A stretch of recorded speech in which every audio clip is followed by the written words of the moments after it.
आणि बुलेटिनच्या सुरुवातीलाच राजकीय गदारोळाची बातमी। भर पावसात मिसिंग लिंकवरच्या बोगद्याजवळ दरड कोसळली। त्यावरून विरोधकांनी सरकारवर सडकून टीका केली।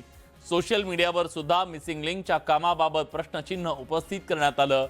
हाच धागा पकडत मुख्यमंत्री देवेंद्र फडणवीसांनी सभागृहात सडेतोड उत्तर दिलं। मात्र त्यावरून आता मोठं राजकारण रंगलंय। मनसेचे अध्यक्ष राज ठाकरेंनी फडणवीसांना अनेक सवाल करत टीकेची झोड उठवली आहे। राज ठाकरेंचे फडणवीसांना खडेबोल। फडणवीसांच्या प्रत्येक वाक्याचा समाचार। मिसिंग लिंक वरून राजकारण कनेक्टिंग।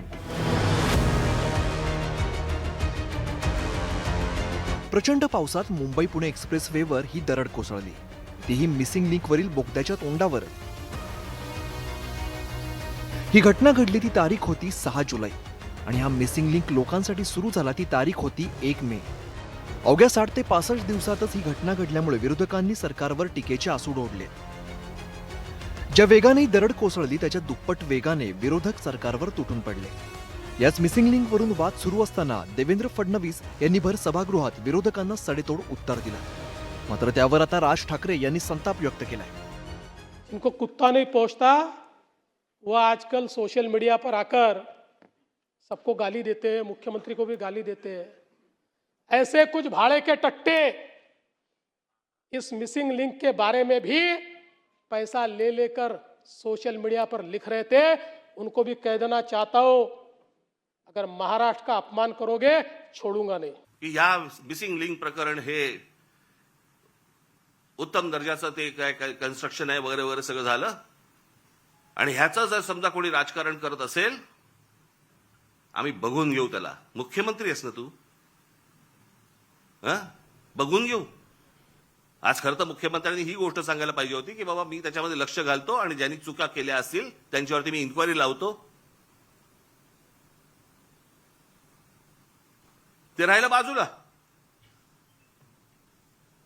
याच्यामध्ये जो राजकारण करेल त्याला मी बघून घेईन। बघून काय घेईन? सुसंस्कृत महाराष्ट्राचा मुख्यमंत्री आहे, विधानसभेमध्ये बघून घेईनची कुठची भाषा आली? इतकंच नाही तर सभागृहात देवेंद्र फडणवीसांनी हिंदी भाषेत इशारा दिल्यावरूनही राज ठाकरे यांनी फडणवीसांना शेलक्या भाषेत सुनावलंय। वाक्य संपल्या संपल्या हिंदीतून सुरू झाले। मिसिंग लिंक के बारे में अगर कोई राजनीति करे, कोणासाठी हिंदी बोललात?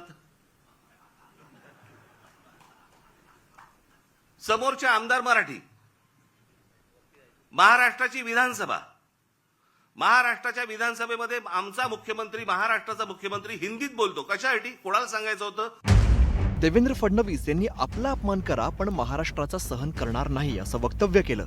त्याचाही राज ठाकरे यांनी समाचार घेतलाय। सवाल हा नाही आहे, अरे देवेंद्र फडणवीसला शिव्या द्या, त्याला सवय आहे, शिव्या प्रूफ आहे मी।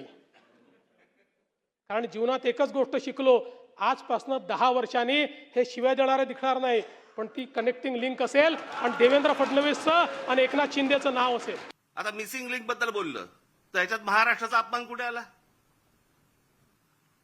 लोकांनी प्रश्नही नाही विचारायचे। राज ठाकरे यांनी देवेंद्र फडणवीस यांच्यावरती टीकेचे आसूड ओढताना त्यांची मिमिक्रीही केली। एक वेळ मला बोला पण महाराष्ट्राचा अपमान मी सहन करणार नाही। वा रे वा, लोक त्या मिसिंग लिंक बद्दलच बोलतायत, महाराष्ट्राचा कुठे अपमान करतायत? महत्वाचं म्हणजे देवेंद्र फडणवीस यांना दिल्लीला पाठवलं जाणार अशा चर्चा रंगलेल्या असताना तसंच भाजपातील अंतर्गत घडामोडींबाबत कुजबूज सुरू असल्याचा धागा पकडत राज ठाकरे यांनी गर्भित वक्तव्य केलंय। आपल्याच पक्षातल्या वरच्या लोकांना सांगायचं असेल बघून घेईन,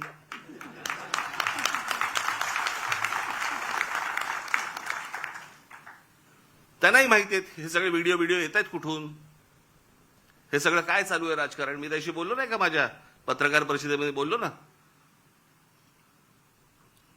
जी काय घमासान सुरू आहे ना आता तिकडे पक्षामध्ये, फक्त बघत राहा, पाहत राहा। राज ठाकरेंनी भाजपातील घडामोडींबाबत संकेत दिले असतानाच त्यांचे पुतणे आदित्य ठाकरे यांनी मात्र फडणवीसांबाबत थेट आणि अत्यंत मोठं भाकीत केलंय। काय खूप वेळा काय होतं, arrogance is a sign of frustration, हे जे आपण बोलतो, हे काल जिवंत उदाहरण याचं मुख्यमंत्री महोदय। मी ह्या मागच्या आठवड्यात पण सांगितलं की कदाचित हे शेवटचं अधिवेशन त्यांचं मुख्यमंत्री म्हणून आहे। कदाचित त्यांना दिल्लीत कॅबिनेट मंत्री म्हणून खेचलं जाईल, जोर जबरदस्तीने खेचलं जाईल. शिवराज सिंग चौहानानं कसं खेचलं तसं खेचलं जाईल. एकूणच प्रचंड पावसात मिसिंग लिंकवरती दरड कोसळली. त्यानंतर राडारोडा पाण्यासोबत वाहून गेला. आता मिसिंग लिंकवरून वाहतूक सुरू झाली आहे, मात्र आरोप प्रत्यारोपांचा धबधबा आणखीन किती दिवस कोसळत राहणार हे बघावं लागेल. Bureau report, news 18 Marathi.